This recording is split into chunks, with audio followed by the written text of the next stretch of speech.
Hello, dudes and dudettes. My name is Sam the Fish Dude, and I just want to make a short video about siphons and how they work.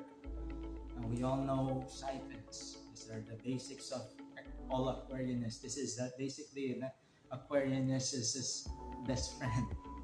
So what we do is there needs to be a system, whether manual or automatic, to get rid of the water. There are certain types of automatic systems out there, but I just want to go out with the basics first. So what I'm going to be talking about are siphons. So the first way is to get a airline hose or a hose and then to manually suck the water out and then get rid of all the waste, fish waste.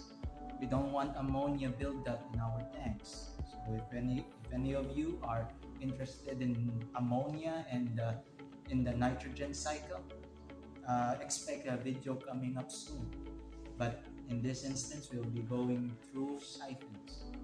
So if you can imagine, if it's just one tank, if you have like 2 or 3 tanks in your home, it would be okay, right? You just need to get maybe, I don't know, 10-15 minutes out of your day to do all the maintenance, check the filters, check all the stuff.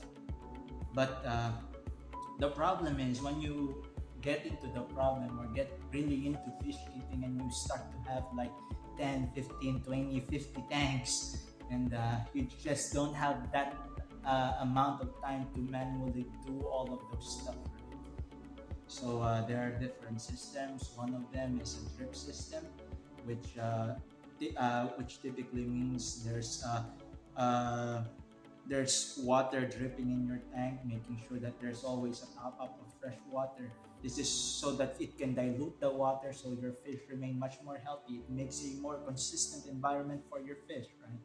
So we all need water changes. There's another one where you manually change the water, right?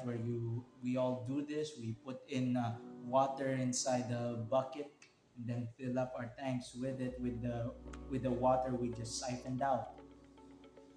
But like I said, when it gets to 10, 15, or 50 tanks, it gets into a problem.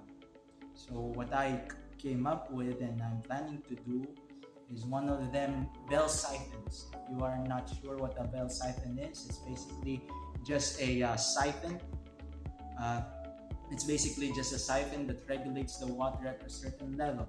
So you can control the water level by putting a hole in it so that air can come in when the siphon starts.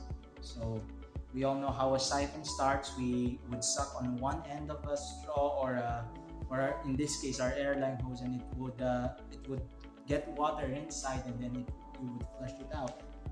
But here's the thing though, with the bell siphon, it's all fixed.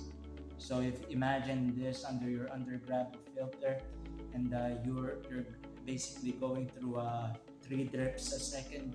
If you have a 15-gallon tank, that's, I would say, in the end of the day, you would do 100% water change. And by the level of the water which you regulate, I mean, you have the power to do that. And you can put it at 50, 20, or even 10% if you so desire. But that basically means you can have a steady stream of water changes without doing the extra. So here's my take on a bell siphon, and I think and I hope that you would enjoy this. Again, my name is Sam the Fish Dude, and I hope you enjoy this video.